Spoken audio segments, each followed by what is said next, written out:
Assalamualaikum warahmatullahi wabarakatuh. Kembali lagi bersama channel 40 Halo. Ya, minggu kemarin Bapak sudah menjelaskan tentang kepala silinder, dan minggu ini Bapak akan menjelaskan ke blok silinder. Ya, jadi nanti blok silinder ini Bapak menjelaskan ada beberapa bagiannya. Nanti ada apa saja yang akan dibahas daripada materi blok silinder ini. Nanti ada fungsi daripada blok silinder, yang kedua nanti ada komponen daripada blok silinder, yang ketiga nanti ada persyaratan daripada blok silinder, yang keempat nanti ada konstruksi blok silinder, yang kelima nanti ada berdasarkan susunan silinder, yang F ya. Yang keenam itu nanti ada diagnosis daripada kerusakan blok silinder sepeda motor, dan yang terakhir ada pemeriksaan dan perbaikan daripada blok silinder. Langsung saja, yang pertama Bapak bahas tentang daripada blok silinder ya. Blok silinder adalah komponen utama motor ya, komponen utama sepeda motor yang terdiri dari lubang-lubang silinder tempat piston bekerja. Blok silinder lah, nanti sebelum ke fungsinya amati dulu ya. Blok silinder ini adalah apa? Komponen utama sepeda motor yang terdiri dari lubang-lubang silinder tempat piston bekerja. Jelas, tempatnya piston untuk bekerja dari titik mati atas ke titik mati bawah ya. Kemudian fungsi daripada blok silinder sepeda motor yaitu nanti ada 4 ya. Yang pertama nanti ada sebagai dudukan silinder liner atau tabung silinder ya, itu nanti masuk ke dalam komponen silinder liner ini atau o-ring atau tabung silinder, dinding silinder, yaitu nanti sebagai dudukan daripada silinder liner. Yang kedua sebagai dudukan kepala silinder. Harus kalau ada kepalanya juga harus ada badannya kan, berarti makanya sebagai dudukan daripada kepala silinder. Jika tidak ada blok silinder, berarti otomatis motor tidak akan bisa bekerja, tidak berkesinambungan. Yang ketiga nanti sebagai tempat naik turunnya piston. Jelas di sini juga dijelaskan ya, komponen utama sepeda motor terdiri dari lubang-lubang silinder tempat piston bekerja. Nah, ini bekerjanya gimana sih? Bekerjanya yaitu naik turun dari titik mati atas ke titik mati bawah. Makanya fungsi daripada blok silinder salah satunya yaitu tempat naik turunnya piston atau bekerjanya piston ya, dari titik mati atas ke titik mati bawah. Yang keempat yaitu sebagai tempat penghasil daripada tenaga mesin. Jelas, piston bekerja saja kan, piston bekerja pun menghasilkan apa? Tenaga, yaitu tempat penghasil tenaga mesin. Makanya fungsi daripada blok silinder inilah fungsi daripada blok silinder sepeda motor ya. Selanjutnya nanti ada komponen daripada yang ada di blok silinder.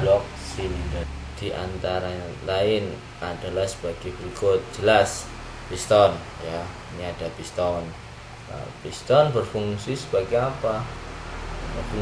Berfungsi sebagai gerak bolak-balik yang dihasilkan oleh poros engkol dan melakukan siklus kerja dari hisap, kompresi ya, kemudian pembakaran dan buang. Hisap, kompresi, usaha, buang. Ini piston ya, berfungsi sebagai gerak bolak-balik naik turun. Gerak naik turunnya yang dihasilkan oleh poros engkol. Nanti Poros engkol itu letaknya ada di bagian mana? Bagian belakang, paling belakang itu nanti letak daripada poros engkol, atau di crankcase nanti ada yang namanya poros engkol. Yang ada ring piston. Nah, jelas kalau yang motor 4 tak itu nanti ada 3 ring piston ya, jangan sampai salah, nanti yang punya motor 4 tak ada 3, kalau yang punya motor 2 tak itu nanti ada 2. Yang di sini dijelaskan oleh Bapak adalah motor 4 tak memiliki 3 ring piston. Yang pertama nanti ada ring kompresi ya, yang kedua juga sama ring kompresi, yang ketiga nanti ada ring oli. Nah, ring piston ini berfungsi sebagai apa? Sebagai alat perapat dalam kerja piston, juga sebagai pengikis oli dan untuk menahan kebocoran pada saat terjadinya proses pembakaran di ruang bakar. Nih, ring ini berarti menahan daripada oli, menahan kebocoran pada saat proses pembakaran. Makanya kalau semisal ring ini sudah aus atau sudah terkikis atau mengembang, berarti otomatis oli dia akan masuk ke dalam ruang bakar ataupun blok silinder dulu, kemudian naik ke atas ke ruang bakar atau di kepala silinder. Nah, ini adanya ring ini sangat berpengaruh. Jangan sampai ring ini ya kan, ada sepeda motor yang mengeluarkan asap karena apa sih ya, ini salah satunya dari ini, penyebab dari ring oli ini atau ring piston ini. Oli itu masuk ke dalam blok silinder ya, kemudian tercampurlah di ruang bakar, ada bensin, udara, dan oli, sehingga nanti asap knalpot mengeluarkan jadi nanti knalpot itu mengeluarkan asapnya. Ini motor pada motor 4 tak ya, makanya ini diperhatikan untuk ring olinya juga. Cara pemasangannya tidak boleh sejajar. Ring ini nanti kan ada coakannya, ada ujungnya ya. Lah, ujungnya ini ketika dipasang ke dalam piston ya, itu harus berlawanan, jangan sampai sejajar lurus. Jadi harus berlawanan, semisal yang di atas ini bagian sini ya, kemudian kalau yang nomor 2 nanti di belakang, atau yang ketiga kemudian di samping. Pokoknya jangan sampai sejajar. Jelas. Dan yang ketiga nanti ada batang piston atau connecting rod, berfungsi sebagai alat perapat dalam kerja piston, juga sebagai penghubung piston dengan sumbu engkol.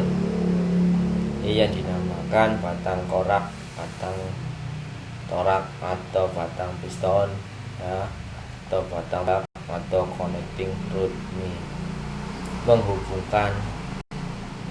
penghubung daripada piston ini. Nah, nanti ini di piston ini tanpanya ada batang ini, nah atau connecting rod ini, piston tidak akan berjalan naik turun dari titik mati atas ke titik mati bawah.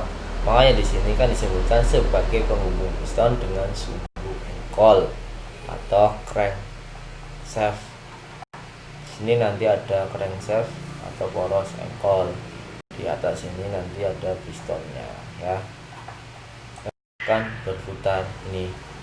Nah, makanya mengubah gerakan piston menjadi gerakan putar dan meneruskan gaya kopel yang dihasilkan motor ke alat pemindah tenaga sampai ke roda. Meneruskan, jadi di sini menghubungkan langsung ke bagian daripada apa, di sini ada magnet ya, kemudian nanti di samping kiri nanti ada yang namanya kopling ya, ini di sini nantinya. Jenis poros engkol yang dipergunakan pada mesin sepeda motor 4 tak adalah, jadi di sini ada pada mesin sepeda motor ada 2 jenis. Yang pertama jenis wheel up sama jenis one piece, yaitu yang digunakan pada motor jenis kecil yang mempunyai jumlah silinder atau 2. Jadi jenis poros engkol yang dipergunakan pada mesin sepeda motor ada jenis wheel up ya, yang digunakan pada motor kecil, sepeda motor bebek ya, yang menggunakan 1 silinder atau 2 silinder. Yang kedua ada jenis one piece yang digunakan pada sepeda motor jenis besar yang mempunyai jumlah jenis silinder banyak. Ini one piece sama wheel up. Dan yang kelima ada pin piston. Pin piston ini berfungsi untuk mengikat piston terhadap batang piston. Selain itu berfungsi sebagai pemindah tenaga dari piston ke batang piston agar gerak bolak-balik dari piston dapat diubah menjadi gerak putar.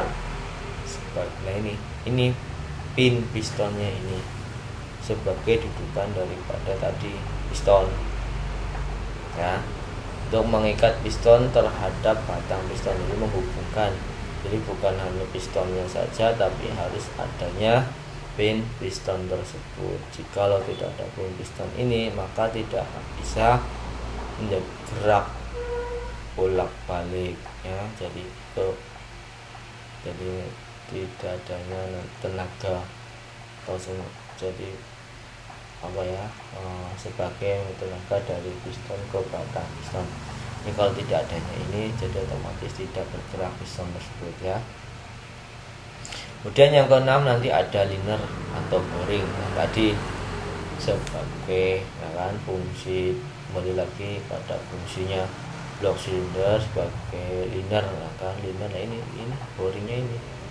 Jadi dalam blok silinder itu nanti ada boring, ada liner. Nah ini makanya kan kalau semisal liner ini, dinding silinder ini tergores, maka bisa diganti atau kemudian kita dibubut ya, dikorter diperbesar lagi. Kalau sudah habis otomatis perlu penggantian daripada liner tersebut atau boring. Nih sebagai tempat bekerja piston dalam menghasilkan pembakaran. Ini sebagai tempat bekerja piston ya, ini tempat bekerja piston nanti di sini dia adanya boring tersebut. Jika tidak ada ini boring ya sudah, atau tidak bisa bekerja piston atau torak ya. Kerusakan biasanya baret di bagian dinding liner. Nah, ini di dinding kan kadang adanya goresan ya, itu makanya kita kalau misal mengeluarkan knalpot itu mengeluarkan asapnya, berarti otomatis kita cek di bagian liner tersebut atau boringnya apakah dia mengalami kerusakan atau tidak ya kan. Nah, ini caranya di quarter. Jika mengalami kerusakan tersebut ya, dibubut, di quarter, ini diperbesar lagi. Kalau sudah habis ya otomatis kita perlunya adanya pergantian boring atau liner. Kemudian yang ketujuh ada roda penerus atau flywheel, berfungsi untuk menyimpan gaya lembam sehingga mesin masih dapat melaksanakan langkah buang, hisap, kompresi ya dengan tenaga yang cukup besar. Ini adalah flywheel atau magnet. Nih flywheel atau magnet. Sekian dulu dari Bapak. Barangkali ada pertanyaan nanti bisa japri saja ke Bapak ya. Terima kasih. Assalamualaikum warahmatullahi wabarakatuh.